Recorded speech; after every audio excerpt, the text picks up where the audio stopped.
Sana terlihat sibuk memperhatikan koin 100 yen di tangannya. Tatapannya serius. Lalu ia terdiam sejenak seperti berpikir sebelum akhirnya tertawa sendiri. Dari belakang, Leo tiba-tiba menegurnya, bertanya apa yang sedang ia lakukan dan kenapa malah cengar-cengir sendiri. Sana terkejut, lalu berbalik dan bertanya sejak kapan Leo ada di sana. Leo menjawab ketus, katanya ia sudah berdiri di situ dari tadi. Karena penasaran, Leo pun menanyakan soal koin 100 yen itu. Sana enggan menjelaskan, ia hanya bilang, itu tidak ada hubungannya dengan Leo. Leo terus mendesak karena rasa penasarannya. Tapi obrolan mereka terburu terputus saat Mama masuk ke kamar dan mengingatkan kalau sudah waktunya berangkat sekolah. Singkat waktu, mereka pun keluar rumah sambil berpamitan pada orang tua mereka. Mereka melewati pagar rumah, dan tak lama kemudian, Leo baru menyadari sesuatu saat melihat pakaian adiknya. Ia bertanya, kenapa Sana mengenakan seragam sekolah lamanya? Sana menjawab, ia tak punya pilihan, karena seragam barunya sedang dilaundry setelah kotor kemarin. Mendengar itu, Leo baru teringat kejadian kemarin. Ia pun menanyakan apa yang sebenarnya terjadi. Mengingat Sana dan Papa pulang dengan pakaian yang sangat kotor. Sana saat itu langsung masuk ke kamar mandi, lalu tidur. Jadi dirinya sama sekali tidak tahu apa yang terjadi. Sana hanya menjawab singkat, banyak hal telah terjadi. Dan sebagian dari itu juga adalah salah Leo karena tidak menepati janjinya. Di tengah obrolan mereka, suara pintu pagar depan rumah terdengar. Kitano keluar sambil menyapa mereka berdua. Begitu melihatnya, Leo langsung berteriak, menyebut Kitano sebagai iblis. Ia menarik tangan adiknya dan menyuruhnya terus lari, sampai api di dalam dirinya padam dan tak bisa melangkah lebih jauh lagi. Namun Sana dengan tenang melepaskan tangan kakaknya hingga Leo terjatuh. Ia justru membalas sapaan Kitano. Kitano pun berbasa-basi menanyakan keadaan Sana. Leo yang terduduk di tanah hanya bisa kebingungan. Melihat mereka berdua malah asyik mengobrol. Sana berkata, ia sudah merasa lebih baik dan tidur cukup nyenyak. Ia menambahkan bahwa setelah mandi, ia langsung tertidur. Kitano mengangguk, mengatakan ia juga melakukan hal yang sama, dan menyebut kejadian itu sebagai pengalaman yang cukup melelahkan. Sana lalu menyinggung bahwa yang ia lakukan kemarin hanyalah terus menangis. Namun Kitano tidak setuju. Ia menyemangatinya, berkata bahwa Sana justru cukup berani dalam situasi seperti itu. Sana pun tertegun. Tak lama, Kitano berpamitan dan langsung berlari ke sekolah karena takut terlambat. Sana hanya melambaikan tangan sambil mengucapkan selamat tinggal. Tiba-tiba, Leo mencekik adiknya dari belakang. Ia bertanya apa yang sebenarnya terjadi, karena adiknya bisa mengobrol santai dengan iblis itu. Sana yang kesakitan hanya bisa terbatuk. Sementara Leo terus mendesaknya, menuntut penjelasan tentang kejadian kemarin. Perlahan Sana menoleh ke arah kakaknya. Ia berkata bahwa Kitano adalah orang yang baik. Ia bahkan memungut koin 100 yen untuknya. Leo langsung membenalak. Dengan cepat ia menampar pipi adiknya bolak-balik, berusaha menyadarkannya. Yakin bahwa Sana sedang ditipu. Merasa risih, Sana langsung mendorong wajah Leo dan menyuruhnya berhenti. Ia menegaskan bahwa Kitano adalah orang yang baik, itu saja. Kitano sudah berusaha sekuat tenaga menolongnya kemarin, mencoba menyelamatkannya. Leo tak percaya. Ia malah menyebut adiknya idiot. Menurutnya, Sana sudah terjebak tipu daya yang halus dan licik. Iblis itu telah menipunya dan sedang berusaha merebut hatinya. Sana menyangkal berulang kali. Ia kembali menegaskan bahwa dirinya menjatuhkan koin 100 yen, lalu Kitano mengembalikannya. Setelah itu, mereka terjatuh ke dalam lubang dan Kitano melompat keluar untuk menyelamatkannya. Leo tetap tidak percaya. Ia kembali menampar adiknya bolak-balik, berusaha menyadarkannya. Kali ini Sana tak tahan lagi. Dengan wajah memerah, ia meninju wajah kakaknya hingga terjatuh. Dalam keadaan marah, Sana langsung berangkat ke sekolah, meninggalkan kakaknya. Sambil berjalan, ia bergumam bahwa Leo memang brengsek dan keras kepala.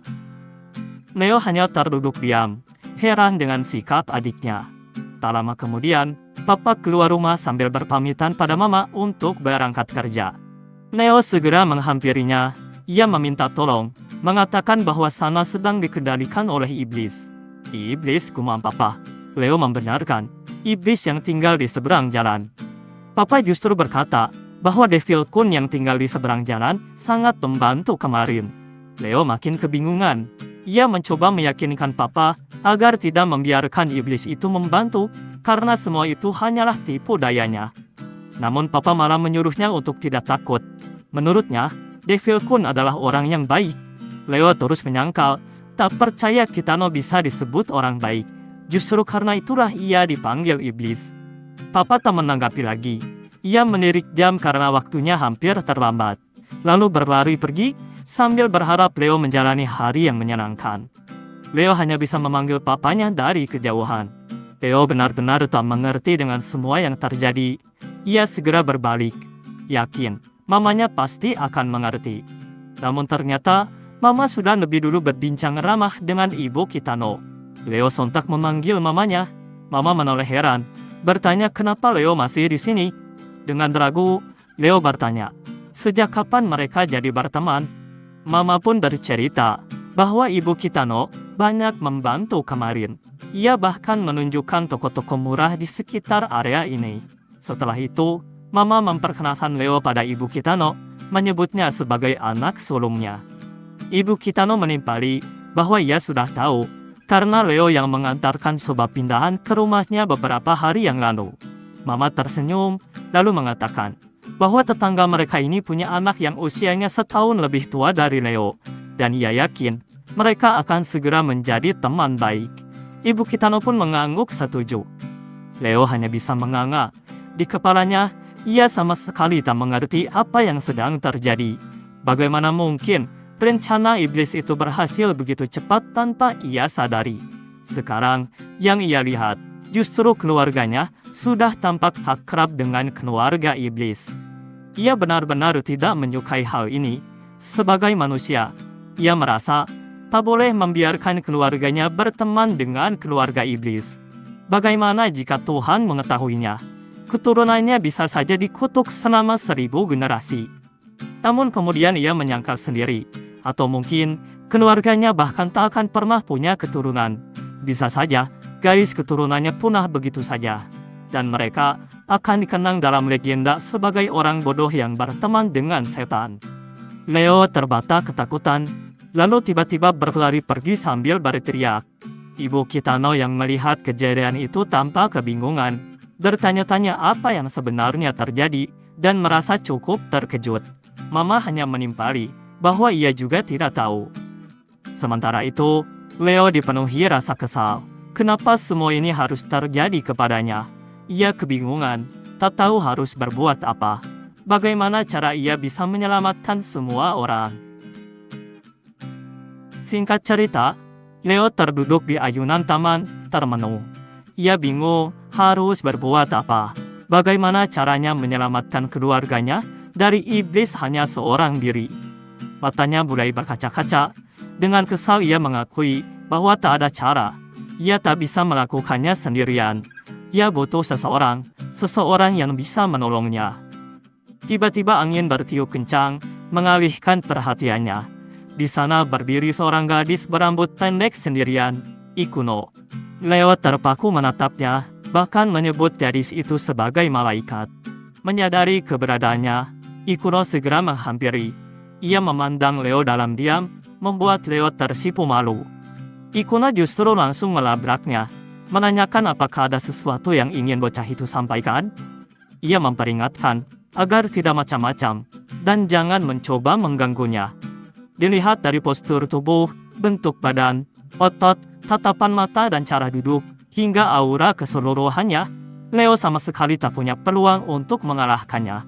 Atau mungkin, Leo punya masalah pribadi, atau sekedar tak suka dengan fakta bahwa dirinya berada di tempat dan waktu ini. Ikuno terus menambahkan, memang benar ia bersalah, karena tidak bangun pada waktu yang ditentukan pagi ini. Tapi ia tak bisa melihat alasan untuk dihina oleh seorang laki-laki yang belum pernah ia temui sebelumnya. Leo kaget dilabrak tiba-tiba. Matanya langsung berkaca-kaca. Ia pun berlari pergi sambil menangis, berteriak betapa ia membenci tempat ini. Sambil bertanya-tanya, apakah memang tak ada orang normal di kota kecil ini? Ia berlari cukup jauh, namun kakinya tersandung batu di tanah. Tanpa sengaja, kedua tangannya malah menghantam wajah dua orang di depannya. Kedua pria itu terdiam kaget. Perlahan, darah mengalir dari hidung mereka. Si botak baru merasakan sakitnya, sementara temannya berkomentar bahwa wajah mereka berdua benar-benar berdarah. Leo sendiri hanya terbata, tak mampu berkata apa-apa. Si botak langsung memaki Leo, menyindir apa ia tidak akan meminta maaf, untuk apa juga ia melakukan hal itu. Dan apakah ia ingin berkelahi? Leo tak menjawab, benar-benar ketakutan. Melihat rambut pirangnya, mereka langsung menduga bahwa bocah itu pasti orang asing yang tak bisa berbahasa Jepang. Si botak yang makin kesal mencengkam kerah Leo, memakinya dengan bahasa Inggris. Ia berkata, setidaknya Leo harus mengikuti aturan mereka. Cukup tahu cara berterima kasih dan meminta maaf. Si botak yakin Leo pasti mengerti hal sesederhana itu. Ia pun kemudian mengajak dua rekannya untuk memberi pelajaran dengan cara lama ala orang Jepang. Ikuno tiba-tiba sudah berada di sana. Ia memukul wajah si botak hingga pria itu terjatuh ke belakang. Kedua rekannya hanya bisa terkejut melihat temannya tumbang. Dengan tenang, Ikuno meminta maaf, beralasan tangannya tergelincir. Kedua rekannya tak terima. Mereka memaki Ikuno dan menanyakan untuk apa ia melakukan hal itu. Ikuno yang keras kepala tetap menjawab sama, bahwa tangannya tergelincir. Lalu menambahkan bahwa semua orang pasti pernah berbuat salah. Para berandal itu jelas tak terima. Mereka menduga Ikuno pasti mengenal bocah itu dan sedang menyelamatkannya. Ikuno membantah, ia sama sekali tak mengenal bocah pirang itu. Para berandal itu langsung menuduhnya berbohong. Kalau memang tidak kenal, lalu kenapa ia tiba-tiba muncul dan langsung memukuli mereka? Ikuno tetap bersikeras, mengatakan tangannya tergelincir. Para preman itu tak percaya. Mana mungkin tangan tergelincir bisa menghasilkan pukulan backhand yang tepat mengenai wajah. Bagi mereka, Ikuno jelas sedang mencoba menyelamatkan bocah itu. Ikuno terdiam, tak bisa menjawab. Lalu ia balik bertanya, apakah dirinya terlihat seperti sedang menyelamatkan bocah ini? Preman itu dengan ngotot menjawab, tentu saja. Ia tak bisa membayangkan kemungkinan lain selain itu. Saat itu Ikuno menyadari sesuatu. Ia merasa aneh. Awalnya ia mengira semua ini hanya kesalahan yang tak disengaja. Lalu setelah dipikir lebih jauh, ucapan para preman itu masuk akal. Pukulan backhand tepat ke arah wajah memang terasa terlalu aneh untuk disebut kesalahan yang tak disengaja. Ikuno pun mulai bercerita bahwa hal seperti ini pernah terjadi sebelumnya. Pernah ada 3 gadis yang dikepung 4 pria, dan saat itu ia juga langsung berlari ke arah mereka dan memukuli para pria itu tanpa berpikir. Para preman tampak sedikit bingung mendengar ceritanya. Ikuno lalu melanjutkan, sepertinya kali ini pun ia memang sedang mencoba menyelamatkan bocah ini. Preman itu begitu kesal, karena hal itulah yang sudah mereka katakan sejak tadi. Ikuno justru terkejut sendiri, baru menyadari bahwa dirinya ternyata orang yang lebih baik dari yang ia kira. Ia bahkan meminta para preman itu untuk memujinya. Tentu saja mereka menolak. Untuk apa memuji hal seperti itu? Ketiganya kini sudah bersiap dalam posisi. Kali ini, mereka benar-benar serius ingin menghajar Ikuno. Salah satu dari mereka bahkan mengancam, setelah berhasil mengalahkannya, mereka akan mengangkat roknya dan melihat celana dalamnya. Yang lain menimpali dengan tertawa, menyuruh Ikuno bersiap-siap. Neo yang panik langsung berkata bahwa kita sedang dalam bahaya. Ia mengajak Ikuno untuk kabur. Ia mengakui semua ini salahnya. Jadi, ia akan mencoba menjadi umpan atau semacamnya. Ia menyuruh Ikuno lari, sementara dirinya akan mencoba menghentikan mereka. Bahkan menegaskan bahwa Ikuno pasti tak ingin mereka sampai melihat celana dalamnya. Ikuno tetap tenang. Ia mengelus kepala Leo, menyebutnya bahwa Leo bukanlah anak nakal. Lalu ia berbalik menghadapi para preman itu, berkata bahwa selama ada 2 orang baik di sini, mereka tak akan punya kesempatan. Leo yang masih panik mencoba menghentikannya, tapi Ikuno sudah bergerak lebih dulu. Ia menghantam wajah si botak dengan keras, disusul rentetan tinju. Tubuhnya lalu berputar, melancarkan backhand ke arah pria lain. 2 orang langsung tumbang dalam sekejap. Leo tak percaya dengan apa yang ia lihat. Pria terakhir murka dan maju dengan sembrono. Ikuno dengan mudah menghentikannya, menendang wajah pria itu hingga tubuhnya terlempar dan jatuh ke tanah. 3 pria itu tumbang, sementara Ikuno berdiri di tengah tanpa luka. Leo membelalak, tak menyangka kekuatan gadis itu. Ikuno menoleh dan berkata santai, "Begitulah hasilnya. Bagaimana menurutmu bocah pirang?" Leo tak menjawab, matanya berkaca-kaca, lalu ia menangis keras. Ikuno bingung, bertanya, apa ada yang sempat melukainya? Namun Leo terus menangis, tak memberi jawaban apapun. Singkat cerita, hari semakin siang. Leo menceritakan semua masalahnya pada Ikuno. Ikuno hanya berkomentar bahwa itu terdengar seperti situasi yang mengerikan. Leo lalu bertanya, apakah Ikuno tahu soal si iblis? Ikuno menggeleng, mengatakan ia tak pernah mendengarnya. Leo merasa aneh, karena menurut teman-temannya di kelas, iblis itu sangat terkenal di kota ini. Ikuno tampak berpikir, tapi tetap tak tahu siapa yang dimaksud. Leo pun menjelaskan bahwa iblis itu terus menguntit keluarganya dan memaksa mereka menuruti kehendaknya. Ia sudah tak tahu lagi harus berbuat apa. Ikuno sontak menawarkan bantuan, mungkin ia bisa menolong. Leo langsung senang dan memastikan lagi. Ikuno mengangguk lalu menjelaskan, biasanya ia akan menyarankan seseorang untuk menyelesaikan masalahnya sendiri. Tapi melawan iblis terdengar agak tak adil. Apalagi ia bahkan belum tahu siapa iblis itu. Meski begitu, menurutnya ini menarik, melawan makhluk yang bukan dari dunia ini. Leo berterima kasih sampai meneteskan air mata.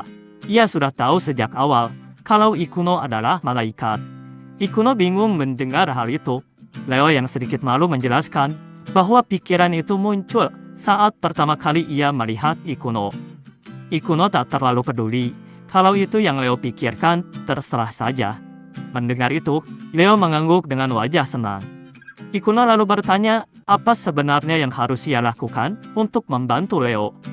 Menurut Leo, Ikuno cukup menghajar iblis itu seperti saat menghajar para preman tadi. Biasanya, dalam cerita seperti ini, kutukan akan terangkat kalau penjahatnya dikalahkan. Leo juga bilang, ia tahu di mana bisa menemukan iblis itu. Ikuno yang sedikit kagum berkomentar bahwa Leo tampak sudah siap. Leo membenarkan, ia mendengar banyak soal iblis itu kemarin dari orang-orang. Katanya, iblis itu bersekolah di SMA Hekiku, dan kalau tidak salah, nama manusianya adalah Kitano Seiichiro. Ikuno sontak tertegun saat mendengar nama itu. Di lapangan SMA Hekiku, Kitano yang sedang mengikuti pelajaran olahraga tampak kebingungan karena tak melihat Ikuno. Ia bertanya-tanya apakah Ikuno sedang sakit. Takehisa menimpali dengan nada sinis. Menurutnya, siapa juga yang peduli dengan jalan itu?